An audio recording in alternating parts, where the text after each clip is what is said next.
Oi? Eu tenho outra pergunta aí. Diga. Calma aí.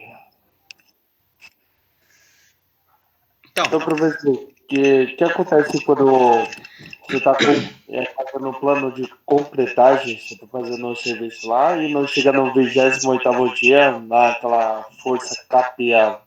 Por exemplo, você quer que chegue a força do concreto, resistência no 15 kPa e no 28º dia chegou no 10 kPa. O que acontece? Você desmancha toda a parede que você fez ou você coloca outra massa de concreto por cima? é uma ótima pergunta. Vou corrigir só um pouco alguns termos, tá? Não é kPa, né, que a gente usa MPa, né, megapascal. É Aí, muito mais do que K, né? O kPa é quilopascal, né? É muito pouco. E massa de concreto é um termo também um pouco não muito apropriado, né? A gente fala o concreto, né? Não massa de concreto. Mas fora isso, perfeita pergunta, ótima pergunta. E respondendo ela é o seguinte: várias coisas podem ser feitas, tá? Desde um reforço estrutural, primeiro que depende que estrutura é essa que você está fazendo essa concretagem. Se for uma simples parede, como colocado no seu exemplo, talvez compense mais a gente derrubar e fazer outra. Agora, se você está fazendo um prédio, por exemplo, e tem o faseamento de primeiro pavimento, segundo, terceiro, quarto, muitas vezes a gente vai ter o resultado da resistência do que ocorreu ali no primeiro pavimento quando a gente já tiver fazendo o terceiro, quarto pavimento. E aí, digamos que o primeiro pavimento ele não tenha atingido resistências suficientes de projeto. Aí o que você faz? Você derruba tudo? Não. Aí você pode fazer um estudo de ganho, de reforço estrutural para que essa estrutura ela consiga suportar novos esforços. Fora que a gente também consegue veja que o corpo de prova que a gente está ensaiando ele não é o material, ele não é a estrutura que efetivamente está lá no campo, né? Esse corpo de prova que eu colhi, ele é uma coisa. Agora, aquele material, aquela estrutura que foi concretada lá no campo, ela é outra coisa, apesar deles serem oriundos do mesmo concreto, né? Porém, eu descarto todas as possibilidades primeiro, né, para ver se realmente aquela estrutura não atingiu a resistência. E aí eu faço ensaios, eu posso retirar, extrair um corpo de prova dessa estrutura, faço rompimento desse corpo de prova para ver se ele atingiu a resistência. Posso fazer um ensaio com um equipamento que se chama esclerômetro, e esse ensaio se chama esclerometria. E o que é esse ensaio? Ele é um ensaio feito, tem uma norma, né, só para esse ensaio. Ele é um ensaio feito in loco, né? Esse equipamento, depois eu até disponibilizo uns vídeos aqui para nós vermos. Ele é como se fosse uma furadeira, tá? Mas ele não fura nada. Ele pressiona a estrutura de concreto e ele nos dá a resistência que aquela estrutura tem. Então, antes de eu fechar o conceito de não, essa estrutura não atingiu a resistência, existem vários outros ensaios, vários outros pormenores, vários outros ritos que eu devo seguir para poder fechar esse diagnóstico que aquela estrutura ela não atingiu a resistência. E digo mais para vocês, dado os concretos de usina que nós temos, que são de modo geral concretos muito bons que nós temos no Brasil, dado o controle tecnológico, respeitando-se processo de cura de forma adequada, não digo que é raro, mas é extremamente difícil que a minha estrutura ela não ganhe a resistência de projeto estipulada lá no que tem que ter na minha carta traço no seu 28º dia de vida. E mesmo que ela não ganhe a resistência, quem não ganhou a resistência é o corpo de prova. Então aí eu tenho que começar a ensaiar a estrutura mesmo para poder ver se de fato aquela estrutura ela não ganhou resistência. Finalizando-se todas as possibilidades que nós temos, aí sim a gente parte para o reforço estrutural, né? Mas isso já é uma coisa bem assim, é uma última instância, tá? Mas, mais uma vez, ótima pergunta, perfeita a sua pergunta, mostra que você está acompanhando a aula e conseguindo ter a visão que é a visão que a gente espera que tenha assim, na disciplina de tecnologia de concreto. Muito boa mesmo a pergunta. Tem outra pergunta aqui. Essa agora eu viajei, hein? Vamos lá. Professor, o que é esse corpo de prova que você citou várias vezes aí? Eu meio que me perdi. Bom, o corpo de prova é aquele material que no vídeo que nós vimos do Slump Test, quando chega o concreto na nossa obra, o laboratorista ele preenche, né, é uma forma, né, ele preenche esse corpo de prova cilíndrico. Se não me falha a memória, ele tem 10 de diâmetro e 20 de altura, né, 20 centímetros.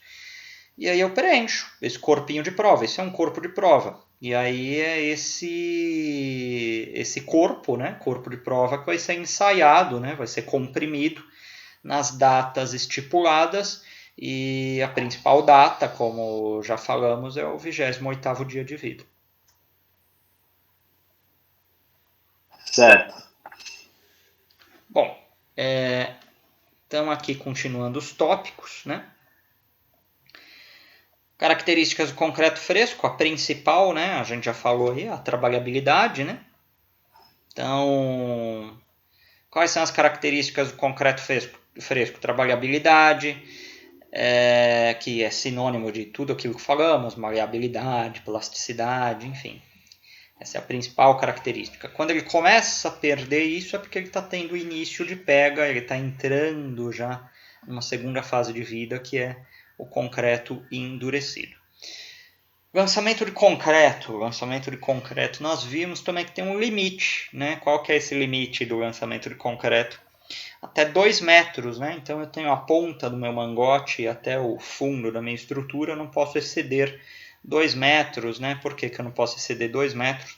Nós vimos que alturas maiores que isso, eu gero um problema, né, chamado segregação. O que é segregação? É aquele concreto que ele segrega, né? Ele se separa. Eu separo o aglomerante dos agregados.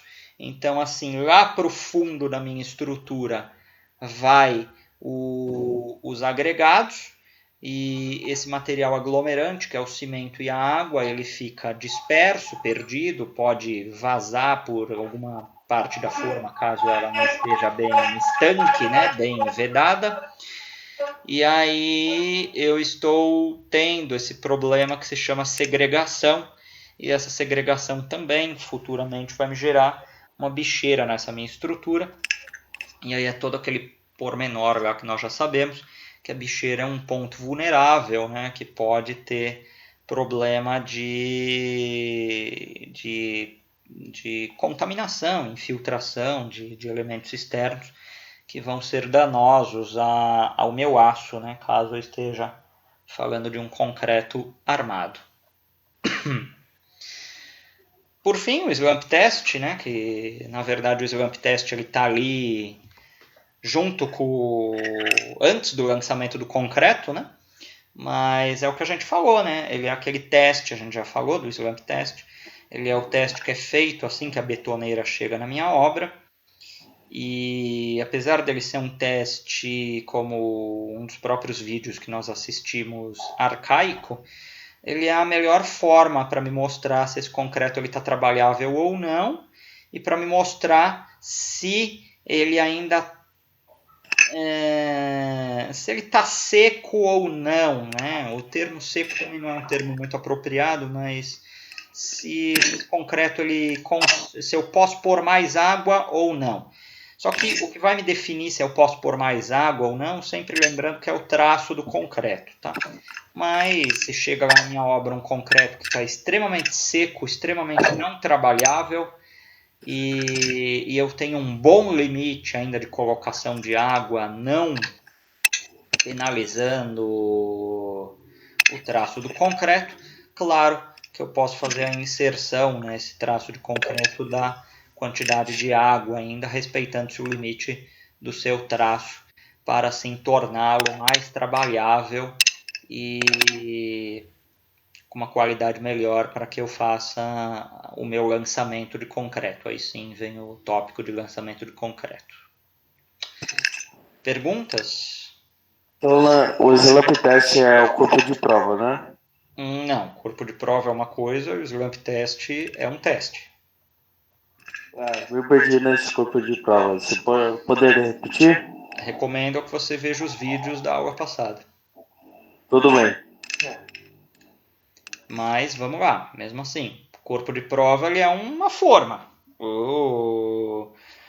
Você, assim que o concreto chegou na sua obra, depois que você fez o slump test, você vai fazer o preenchimento dessa forma. Pronto, acabou. O slump test é um teste que é feito com, a gente chama o tronco de cone, né? E esse tronco de cone ele é preenchido também com esse concreto.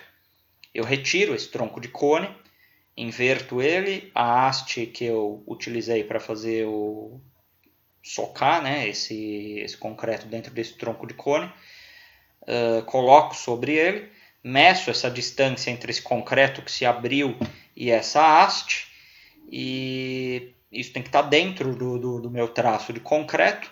Caso não esteja, caso esse concreto esteja muito seco, essa distância é menor, e se essa distância for menor, se o meu traço de concreto permitir, eu posso colocar mais água para deixar esse concreto que a gente chama mais aberto, consequentemente, essa distância depois, quando eu for fazer esse slump test novamente, ela vai ser maior. Na aula passada eu disponibilizei 2 vídeos aí de colegas aí do ramo, né, da área de engenharia civil. São 2 vídeos bem didáticos que mostram tudo isso que a gente falou agora há pouco a respeito do slump test. Certo? Algo mais que vocês queiram colocar?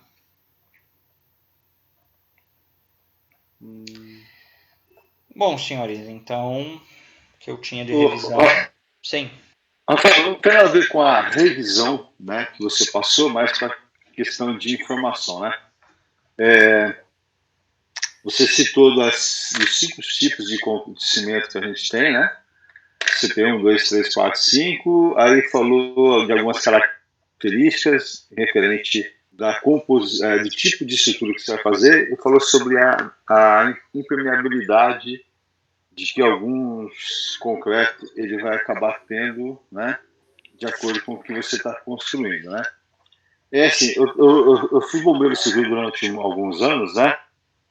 E alguns reservatórios, né, que eu vi durante a vida profissional como bombeiro civil, você fazia assim, uma vistoria nos equipamentos de combate a incêndio, né, e nessa estrutura desses reservatórios que eram de concreto, parecia que se tinha uma fissura no reservatório, só que ele criava assim, tipo, como se fosse uma crosta branca, né, que ela criar tipo uma vedação nessa fissura. Seria isso a impermeabilidade do concreto? Olha, eu vou ter que usar aquele meu velho argumento do quando você vai e fala no médico, eu estou com gripe. Porque eu teria que ver a estrutura. Aparentemente o que você está me falando aí me parece muito mais que esse material aí que foi visto depois é um material impermeabilizante. Me parece isso. É que ele criava assim, tipo uma vedação. Então, suposta, assim, só pra, era uma coisa que eu perguntava na época se não tinha assim, resposta de pessoas que tinham conhecimento na área, né? Mesmo que seja, como você falou, como vai ao médico, né? Então, supostamente seria um tipo de impermeabilizante que parecia isso mesmo, entendeu? Ele cria tinha uma fissura na estrutura, né? E ele criava como se fosse um limbo, né? De um material branco, né? Que ele vedava isso, né? Então, mas o que me parece assim que houve uma fissura e houve um tratamento dessa fissura. E esse material branco que você está falando, existe um fenômeno no concreto que se chama carbonatação. Isso também entra naquela bacia das patologias da construção civil. E essa carbonatação, ela pode ser proveniente de vários motivos, e um dos principais motivos é o excesso de água no traço de concreto. Então essa água aí ela foi saindo, né, desse traço de concreto através dessas fissuras, e aí surgem junto a essas fissuras aí uma parte mais esbranquiçada. Só que em momento algum essa parte branca ela vai ser um elemento impermeabilizante.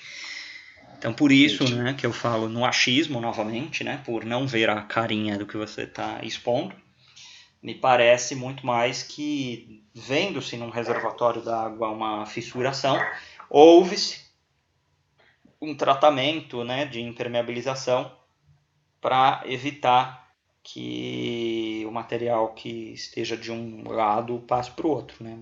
E é muito comum, né, fazer isso. A gente faz restauração aí de reservatórios, restauração de piscina, e aí você faz uma impermeabilização com materiais selantes, e muitos desses materiais eles têm esse jeitão aí meio esbranquiçado,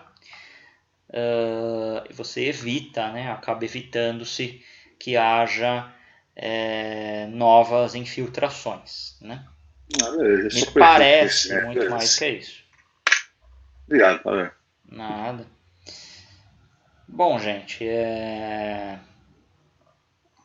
essa foi a nossa revisão, né, da nossa avaliação de quarta. O segundo vídeo ficou curtinho, mas eu vou disponibilizar os dois lá para que vocês vejam, né? E a nossa prova vai girar em torno disso, tá? Desses tópicos. Tudo o que falamos hoje absolutamente foi tudo que foi falado até agora, sem tirar nem pôr. Então, uma prova aí girando 10, 12 questões teóricas, tá? E aí, tudo isso é a base para que a gente comece, a partir da semana que vem, falar da elaboração de um traço de concreto, tá bom? Não tendo mais perguntas, me despeço aqui, dando boa noite aí para vocês. Mas já acabou. Falou, Claro boa noite. Que vocês podem já mandar a presença, tá? Eu acho que eu nem não falei, mas já mandem aqui a presença, por favor. Se eu não me engano, eu não mandei a presença semana passada. Já volto a falar de novo. E não esqueceu, Inês é morta. Quero a presença de hoje. Caramba, quem esqueceu, não tem o bola de cristal para saber se quem estava uma semana atrás. É no dia. Ponto. Fala. Beleza, bom, gente, beleza. Mandem a presença de hoje. Não vem com papo, eu tava dia tal, não sei o que, não sei. Tipo, tem que ser a presença do dia. Ponto. Lembrando que 75% é a frequência. Estourou isso, reprova por falta. Boa noite, até quarta. Até quarta, Zé. Boa noite. Vamos embora antes que o Gabriel pergunta mais alguma coisa. Minha Nossa Senhora. Boa noite. Vamos correr. Boa noite. Ele é carente. Ué, perguntar as coisas da aula é carência, por acaso? Ah, não, fala professor, tá acabando já. É carência. Boa noite, professor. Boa noite. Era a aula, né, pô? Alô, boa noite. Beleza. Falou, carente. Tchau. Falou, professor. Boa noite. Um bom descanso. Falou, até quarta.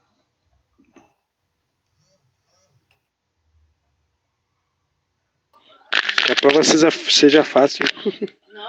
Vai ser, pô.